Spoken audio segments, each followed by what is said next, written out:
Hello. Hi నాన్న. నేను మీ అన్నయ్య హిస్టరీ రఫీ సార్ని. మళ్ళీ మనం మరో వీడియో చేసుకోబోతున్నాం. మనం ఒక టార్గెట్ పెట్టాం.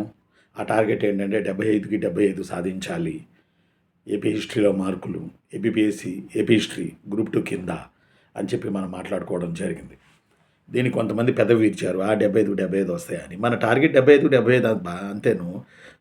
2-3 జారిపోతే ఏమో సంతోషం ఎక్కువై అంతే. ఎందుకంటే పేపర్ 1 మెయిన్స్లో స్కోరింగ్ పేపర్. అందువల్ల దీనిలో ఎన్ని మార్కులు పెంచుకుంటే అంతగా మనం షైన్ అవ్వచ్చు. అలానే పాలిటీ కూడా. Economy, science and tech scoring పేపర్లు అనలేము. But paper 1 scoring paper. అందులో ఏపీ హిస్టరీ మరీ స్కోరింగు ఖచ్చితంగా 70 పైన కూడా పెట్టవచ్చు. అది ఎలాగో మనం చూసుకుంటూ వస్తున్నాం, రిఫరెన్స్ చేసుకుంటూ వస్తున్నాం, రీసెర్చ్ చేసుకుంటూ వస్తున్నాం. ఇందులో భాగంగా ప్రీవియస్లో మీకు నేను చెప్పిన 40% గట్టిగా చూసుకుంటే 80% ప్రశ్నలు మనం ఆన్సర్ చేయొచ్చు అనే దాని గురించి మనం మాట్లాడుకోవడం జరిగింది. దాని గురించి ప్రీవియస్లో నేను మీకు ఏం చెప్పినా, మోడర్న్ ఆంధ్ర పోయిటరీ గురించి చెప్పినా. నేను మోడర్న్ ఆంధ్ర పోయిటరీలో ఎక్కువగా ప్రశ్నలు వస్తున్నాయి, సింహభాగం ప్రశ్నలు వస్తున్నాయి. అందువల్ల మోడర్న్ ఆంధ్ర పోయిటరీని కొంచెం గట్టిగా పట్టుకోండి, కొంచెం బాగా ప్రిపేర్ అవ్వండి, మూలాలకు వెళ్ళి దానికి సంబంధించిన అంశాలు తెచ్చుకోండి అని కూడా మీకు నేను చెప్పిన. ఆ తరువాత 40% syllabus, crucial syllabus, core syllabus. ఓ రంగా చెప్పాలంటే కోర్ సిలబస్. ఈ 40% దాంట్లో రెండవది కాకతీయులు. చాలామంది అనుకుంటారు కాకతీయులు తెలంగాణ సిలబస్ కదా, తెలంగాణ హిస్టరీలో ఉంది కదా కాకతీయులు అని చెప్పి. కానీ కాకతీయులు ఏపీ హిస్టరీ కింద కూడా ఉంది. ఎందుకంటే కాకతీయ రాజులు అప్ టు మచిలీపట్నం వరకు, అప్ టు విజయనగరం వరకు, ఇటు అప్ టు రాయలసీమ మొత్తంగా కాకతీయులు పరిపాలన చేశారు. గట్టిగా మాట్లాడాలంటే తెలుగు ప్రజలందరినీ కలిపి ఏలిన మొదటి పాలకులు కాకతీయులు, particularly in the period of Ganapati Deva. అయితే ప్రీవియస్లో దీని మీద 7-8 ప్రశ్నలు వచ్చినాయి. సింహభాగం ప్రశ్నల్లో రెండో టాపిక్ ఏంటంటే, తక్కువ సిలబస్సు ఎక్కువ ప్రశ్నలు వచ్చే అంశాల్లో రెండవ టాపిక్ కాకతీయుల్లో ప్రీవియస్ క్వశ్చన్ పేపర్ని నేను పరిశోధన చేసి చూస్తే అందులో ఏముందంటే, కాకతీయుల శాసనాలు, కాకతీయుల సాహిత్యం, కాకతీయుల లిటరేచర్, ఆ తర్వాత కాకతీయుల చెరువులు, ఆ తర్వాత కాకతీయ రాజుల బిరుదులు, ఆ తర్వాత కాకతీయ రాజుల కాలాల్లో జరిగిన సంఘటనలు. ఒకటేమిటి, కాకతీయులు మొత్తంగా మనం చూసుకోవాల్సిన అవసరం ఉంది. కాబట్టి కాకతీయుల మీద ప్రీవియస్లో అడిగిన ప్రశ్నలు గమనిస్తే కొన్నేమో ఫ్యాక్చువల్ బేస్డ్ ఉంటున్నాయి, మరికొన్నేమో కాన్సెప్ట్ బేస్డ్ ఉంటున్నాయి, మరికొన్నేమో అసర్టేషన్ అండ్ రీజనింగ్ మెథడ్లో ఉంటున్నాయి. కాబట్టి కాకతీయులు కూడా మనకి ఎక్కువ మార్కులు తెచ్చిపెట్టే స్కోరింగ్లో 40% సిలబస్లో, దమ్మున్న 40% సిలబస్లో కాకతీయాస్ కూడా రెండో టాపిక్. ఇవన్నీ కలిపి 3-4 టాపిక్స్ ఉన్నాయి, అంతే ఎక్కువ మార్కులు వచ్చాయి. కాబట్టి వాటిలో ఇది రెండో టాపిక్, మిస్ అవ్వకండి. ఇందులో ఫస్ట్ ఏంటి, ఫర్ ఎగ్జాంపుల్ ఇది ఎలా ప్రిపేర్ అవ్వాలి సార్ మేము ఎక్కువ మార్కులు సంపాదించుకోవడానికి అని మీరు నన్ను అడగవచ్చు. ఇందులో మెయిన్గా ఏంటంటే చెరువులు తీసుకోండి. ఫస్ట్ ఫ్యాక్చువల్ ఏంటంటే ఏ చెరువు ఎవరు తవ్వించారు. ఫ్యాక్చువల్ ఏంటంటే ఏ చెరువు ఎవరు తవ్వించారు, ఆ చెరువు గురించి ఏమన్నా శాసనం చెప్తుందా. ఆ శాసనం మనకి కాకతీయులు ఇంచుమించుగా 957 నుంచి 1323 వరకు కాకతీయులు రూల్ చేశారు. రైట్, మహమ్మద్ బిన్ తుగ్లక్ చేతిలో కాకతీయ రాజ్యం కొలాప్స్ అయింది. అయితే ఇక్కడ మనం గమనించాల్సింది చెరువులు. ఈ చెరువులు ఫ్యాక్చువల్ ముందు తయారు చేసుకోండి. ఫ్యాక్చువల్ ఇవి డేంజరస్ బిట్లని చాలాసార్లు చెప్పాను. డైరెక్ట్గా అడిగితే పెట్టగలం, లేకపోతే మిస్ అయిపోద్ది. ఎందుకంటే మనం చదివి ఉంటే పెట్టగలం డైరెక్ట్ బిట్స్, లేకపోతే పెట్టలేం. కాబట్టి ఆ 40% క్రూషియల్ సిలబస్లో, కోర్ సిలబస్లో ఫస్ట్ చెరువులు తీసుకుంటే దీన్ని ఎలా అర్థం చేసుకోవాలంటే, మీరు ఫస్ట్ చెరువులు ఎవరు తవ్వించారు. ఫర్ ఎగ్జాంపుల్ నా దగ్గర నోట్స్ ఉంది, నేను మన తెలంగాణ టీవీలో చెప్పినటువంటి నోట్స్, అప్పుడు తయారు చేసుకున్న నోట్స్, ఇవేం మారలేదు అసలు. ఇందులో సెట్టికేరియా చెరువు, కే సముద్రం చెరువు ప్రోల్రాజు 1 నిర్మించాడు. రుద్ర సముద్రం, పానుగల్లు సముద్రం ఫస్ట్ ప్రతాపరుద్ర.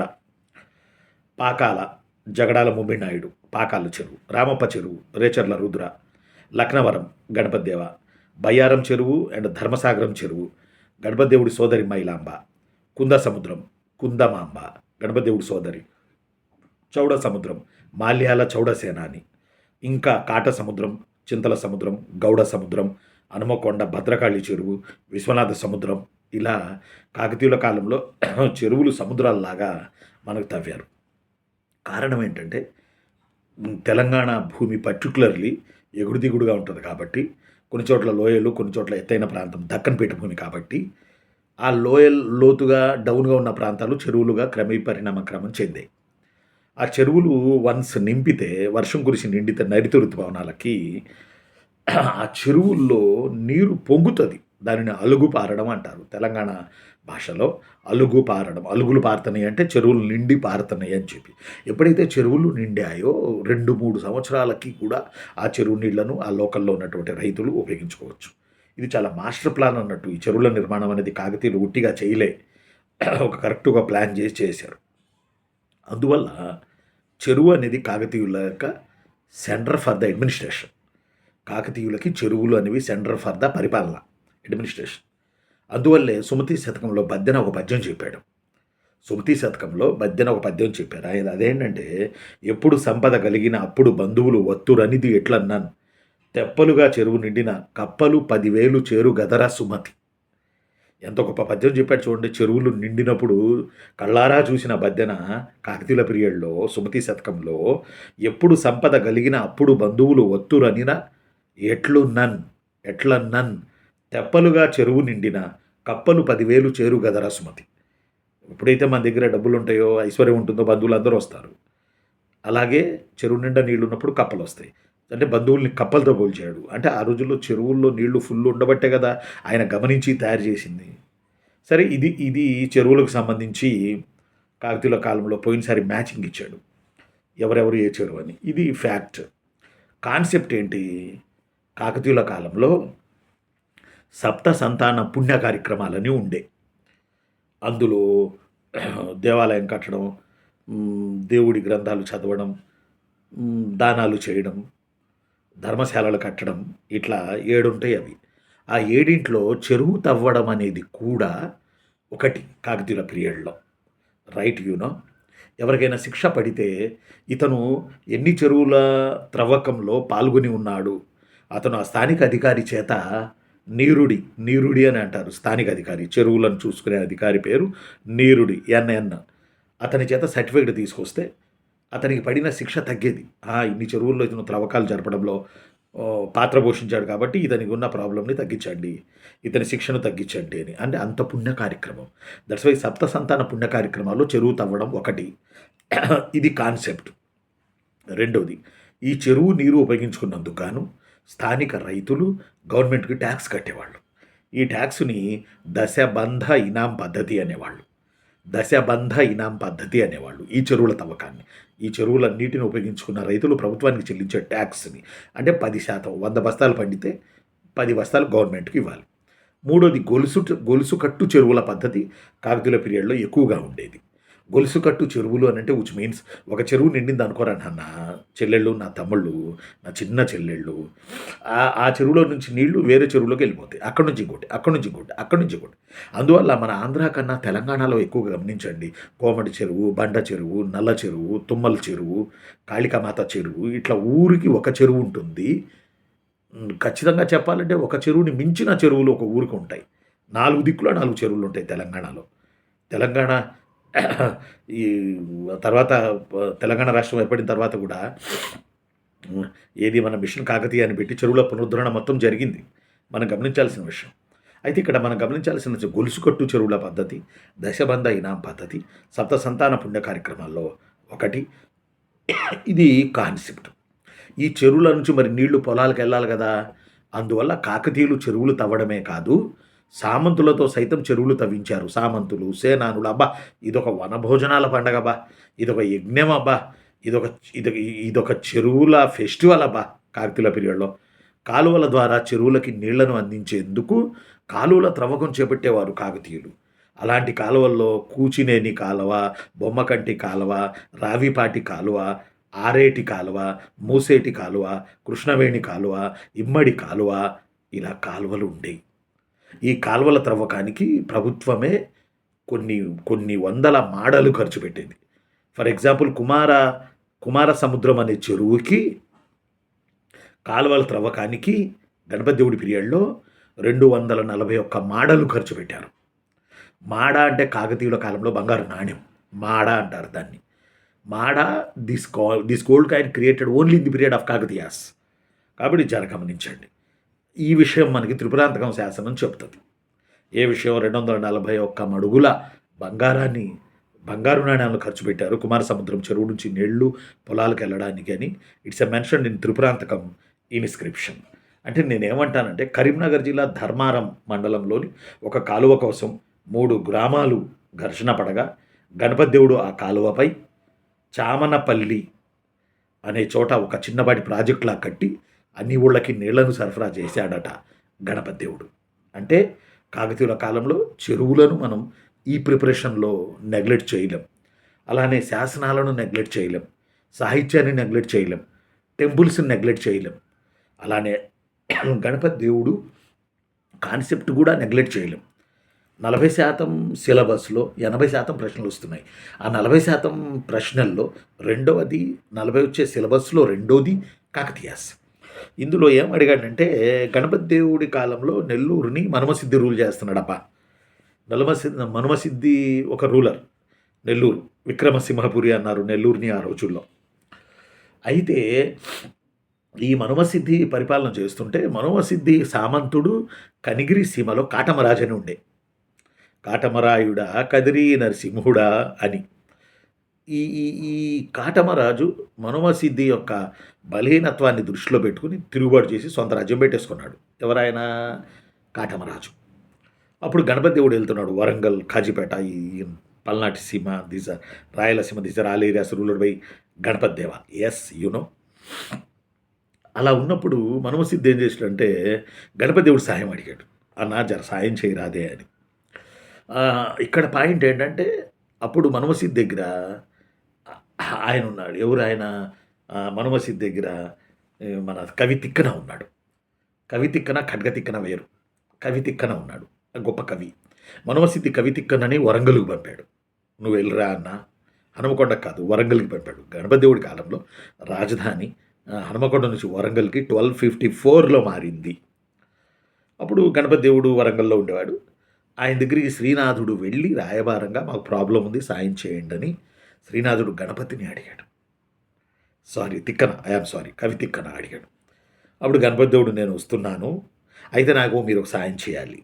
మేము ఎప్పటి నుంచో మాకు ఓడరేవు లేదు, మాకు ఓడరేవు కావాలి. కాకతీయ రాజ్యం ఇంత పెద్దగా విస్తరించి ఉంది, మాకు ఓడరేవు లేదు, సీపోర్ట్స్ లేవు. సీపోర్ట్స్ అని కోస్టల్ బెల్ట్లో ఉన్నాయి. ఫర్ ఎగ్జాంపుల్ వెలనాటి చోళుల దగ్గర చందవూలు, రేపల్లె, బాపట్ల వీళ్ళు రూల్ చేస్తున్నారు. నెల్లూరులోనేమో నెల్లూరు చోళులు రూల్ చేస్తున్నారు, అటేమో పాండ్యులు రూల్ చేస్తున్నారు. ఇట్లా కోస్తా ప్రాంతం మొత్తం వేరే పాలకుల ఉంది. మీరు మాకు సీపోర్ట్ ఇస్తానంటే మేము సాయం చేస్తాము, మేము వర్తక వ్యాపారాలు చేసుకోవాలి అన్నాడు గణపతి. ఇప్పుడు కూడా రేవంత్ రెడ్డి గారు మచిలీపట్నం సీపోర్ట్ అడుగుతూ ఉన్నారు. మేము తయారు చేసుకున్న వస్తువులు పంపించుకోవడానికి మచిలీపట్నానికి మాకు ఒక రహదారి సౌకర్యాన్ని కల్పించండి, ఓడరేవులు మాకు మచిలీపట్నంలో వర్తక వ్యాపారాలకు అవకాశం కల్పించండి అని చెప్పి రేవంత్ రెడ్డి గారు అడుగుతూ ఉన్నారు. ఆ రోజుల్లో గణపతి దేవుడు గారు ఆయన అడగడం జరిగింది. ఆయన అడిగినప్పుడు మనుమసిద్ధి ఒప్పుకున్నాడు. ఎస్ ఇస్తాను రండి సార్ అని చెప్పి రమ్మన్నాడు. అప్పుడు గణపతి దేవుడు తన సైన్యాన్ని తీసుకుని, గణపతి దేవుడి సైన్యం మనుమసిద్ధి సైన్యం ఇద్దరు కలిసి కనిగిరి మీద దండయాత్ర చేసి కాటమరాజుని ఓడించారు. వెంటనే మనుమసిద్ధి సంతోషం కొద్దీ గణపతి దేవుడు గారికి తొలి సంతకం చేస్తూ మోటుపల్లి ఓడరేవును రాసిచ్చాడు. అయ్యా మీకు ఓడరేవు రాసిస్తున్నాను తీసుకోండి అని. ఆ మోటుపల్లి అసలు పేరు ఏంటని అడిగాడు. దేశీయ కొండాపురం మోటుపల్లి, బాపట్ల చీరాల మధ్యలో ఉంటుంది. ఇప్పటికీ ఉంది మోటుపల్లి. అక్కడ కాకతీయులు కట్టిన టెంపుల్ ఇప్పటికీ ఉంది ఆ ఇసుకలో. ఇది రాసిచ్చాడు. దీంతో పాపం కాకతీయులు భలే సంతోషం వ్యక్తం చేశారు. ఆ తర్వాత గణపతి దేవుడు అక్కడి నుంచి అటు పాండ్యరాజ్యం మీదకి అటుపోయాడు అనుకుంటే అది వేరే స్టోరీ. అంటే ఇక్కడ అడిగిన క్వశ్చన్ ఏంటంటే, అసర్టేషన్ అండ్ రీజనింగ్లో కాకతీయుల కాలంలో గణపతి దేవుడు మనుమసిద్ధి రాజ్యాన్ని పునరుద్ధరించాడు. అది ఒక పాయింట్ అసర్టేషన్ అండ్ రీజనింగ్లో. రెండవ ఇంపార్టెంట్ పాయింట్ అంటే మనుమసిద్ధి రాజ్యం బలహీనంగా ఉండేది. ఏది నిజం ఇవన్నీ ఉంటాయి కదా. విషయం ఏంటంటే, మనుమసిద్ధి రాజ్యం బలహీనంగా ఉండబట్టే తాను గణపతి దేవుడి సాయం అడగబట్టే శ్రీనాథుడి తిక్కన సహకారంతో అప్పుడు మనమసిద్ధి కాకతీయుల సైన్యం తీసుకుని వెళ్ళి కనిగిరి సీమలో అతన్ని ఓడించి తిరిగి తను పొందాడు. ఇదంతా కూడా తిక్కన అతని రచనల్లో పేర్కోవడం జరిగింది. ఇక్కడ ఖడ్గ తిక్కన అని ఒక ఆయన ఉన్నాడు. ఆయన ఏంటంటే అంత అన్నాడు ఇంత అన్నాడే గంగరాజు, అంత అన్నాడు ఇంత అన్నాడే గంగరాజు అని ఓ గొప్పలు పోతాడు ఆయన ఖడ్గ తిక్కన అని. ఆయన నెల్లూరులో ఉండే మనమసిద్ధట గణపతి దేవుడి దగ్గరికి వెళ్ళాలా ఏమిటి, కవి తిక్కనని పంపాలా ఏమిటి, నన్ను వదిలితే నేను వెళ్తాను కదా యుద్ధానికి, ఒక్క చేత్తో ఇరగదీసేస్తాను కాటమరాజుని, అతన్ని ఎవరు ఎక్కడో దూరంగా ఉన్న గణపతి ఉండి పిలవడం ఏమిటి అని చెప్పి బిల్డప్ ఇచ్చాడంట ఖడ్గతిక్కన. సరే వాళ్ళ భార్య ఏం చెప్పిందంటే ఖడ్గతిక్కనకి, సరే నువ్వు ఇంత ఫీల్ అవుతున్నావు కదా, యుద్ధం జరుగుతుందిగా, మరి వెళ్ళి కనిగిరి సీమ కాటమరాజుని ఓడించి అతని యొక్క కిరీటాన్ని శిరస్సును తీసుకురా, వెళ్ళు, నువ్వు గొప్పలు పెరుగుతున్నావు కదా అని వెళ్ళాడు. ఖడ్గతిక్కన వెళ్ళాడు. మళ్ళీ రాత్రి ఎప్పుడో వెళ్ళాడు, తెల్లారుజాము తిరిగి వచ్చేసాడు భయపడి. అప్పుడు పొద్దున్నే చుట్టుపక్కల మహిళలందరూ కలిసి అతన్ని కూర్చోబెట్టి మా ఐదోతనాలను నీవు ధరించు అన్నట్టుగా అతన్ని ఇబ్బంది పెట్టారట. ఇబ్బంది ఏముందులేండి, ఎగతాళి చేశారు. ఇదిగో నువ్వు పెద్ద గొప్పలాగా వెళ్ళావు, నువ్వు తిరిగి వచ్చావు అని. ఖడ్గతిక్కన స్టోరీ అది. ఖడ్గతిక్కన వేరు, కవి తిక్కన వేరు. కవి తిక్కన గ్రేట్ పోయిట్, మనందరికీ తెలిసిన విషయం. ఇవన్నీ పుస్తకాల్లో రాసి ఉంటాయి. ఎసర్టేషన్ అండ్ రీజనింగ్ అనేది చాలా ఇంపార్టెంట్. రాణి రుద్రమదేవి దేవగిరి యాదవుల మీద దండయాత్ర చేసింది. ఆడ బీదర్ కోటను ఆక్రమణ చేసింది. అక్కడ రాయగజ కేసరి అని బిరుదు రాసుకుంది. అర్థమైందా? రాయగజ కేసరి అని పురుషనామంతో సంబోధించబడింది. ఇది కూడా మన ప్రీవియస్లో అడిగారు. కాబట్టి ఆమూలాగ్రం శాసనాలు, చెరువులు, సాహిత్యం, టెంపుల్స్, చక్రవర్తుల కాలంలో జరిగిన సంఘటనలు, సామాజిక ఆర్థిక మత రాజకీయ పరిస్థితులు, నాణ్యాలు, దీస్ ఆర్ ఆల్ థింగ్స్ మీ ప్రిపరేషన్లో భాగమే ఉండాలి. మనం 40% సిలబస్ అంటున్నప్పుడు 40% చదవమని నేను అంటలా, చదువుతాం, మ్యాక్సిమం అన్నీ చదువుతాం, కానీ 40% మీద ఎక్కువ దృష్టి పెట్టమని నా ఉద్దేశం, బలంగా దృష్టి పెట్టమని. అలాంటప్పుడు ఆ 40%లో వచ్చే 4-5 పాఠాలు ఉంటాయి కదా, ఈ 4-5 పాఠాలలో ఏ ఒక్క బిట్టు కూడా బీరిపోకూడదు, ఏ ఒక్క బిట్టు కూడా జారిపోకూడదు, ప్రతి బిట్టును కూడా ఏసి పడేయాలంతే. అందువల్ల 40% సిలబస్, 80% ప్రశ్నల్లో భాగంగా కాకతీయులకు సంబంధించినటువంటి అంశం ఈరోజు నేను మీతో పంచుకున్నా. నా దగ్గర ఇంకా శాసనాలు, సాహిత్యం, తర్వాత టెంపుల్స్, ఆ టెంపుల్స్ యొక్క styles, these are all things కాకతీయులకు సంబంధించి చాలా చాలా రీసెర్చ్ చేసి నేను రాసినవి అన్నట్టు. ఇవన్నీ కూడా కాకతీయుల రాజనీతి ఏంటి, సప్తాంగాలు, నీతిసారం, సకల నీతిసారం, ఇలా పురుషార్థ సారం, అలానే మతంలో ఎవరున్నారు, సామాజిక విషయాలు, శతకాలు, నాట్య గ్రంథాలు, రామాయణ గ్రంథాలు, పురాణాలు, ఆ తర్వాత ప్రశస్తి గ్రంథాలు, ఆ తర్వాత సాహిత్యం, తర్వాత అనువాద సాహిత్యం, ఆ తర్వాత వ్యాకరణ గ్రంథాలు, ఇలా టార్గెట్ చేసి మీరు ఇలా మలుచుకుంటే మనకి ఒక్క పాయింట్ కూడా పోకూడదు. 40% కోర్ సిలబస్. మనం వన్యప్రాణి సంరక్షణ కేంద్రాలకి, టైగర్ రిజర్వ్లోకి వెళ్ళినప్పుడు కోర్ సిలబస్, బఫర్ జోన్స్ అని ఇట్లా ఉంటాయి. సిలబస్ కూడా దాన్ని వర్తింపజేయచ్చు మనం. కాబట్టి ఇది కోర్ ఏరియా చాలా ఇంపార్టెంట్ ఏరియా. కోర్ ఏరియా అంటే ఇవి చూసుకోండి. కాకతీయులు మాత్రం ఒక్క బిట్టు కూడా పోకూడదు. టైట్ చేయండి, నట్లు బిగించండి. దీన్ని మనం పట్టుకోవాలి. నెక్స్ట్ 40% సిలబస్, కోర్ సిలబస్లో 3వ టాపిక్ గురించి మరోసారి నేను మీకు తీసుకుంటాను. ఓకేనా? జాగ్రత్తగా ప్రిపరేషన్ చేయండి.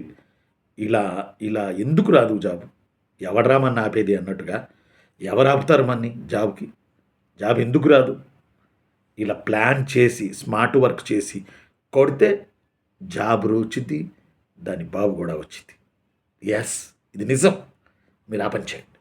ఈ వీడియో చూస్తున్న తమ్ముళ్ళు, చెల్లెళ్ళు ఇలా ప్లాన్ చేసుకోండి రా నాన్న. ఇలా ప్లాన్ చేసుకుంటే మనం గెలుస్తాం, జాబ్ కొట్టేస్తాం. జాగ్రత్తగా ప్లాన్ చేసుకుని ముందుకు వెళ్తూ ఉండండి. Thank you. బాయ్.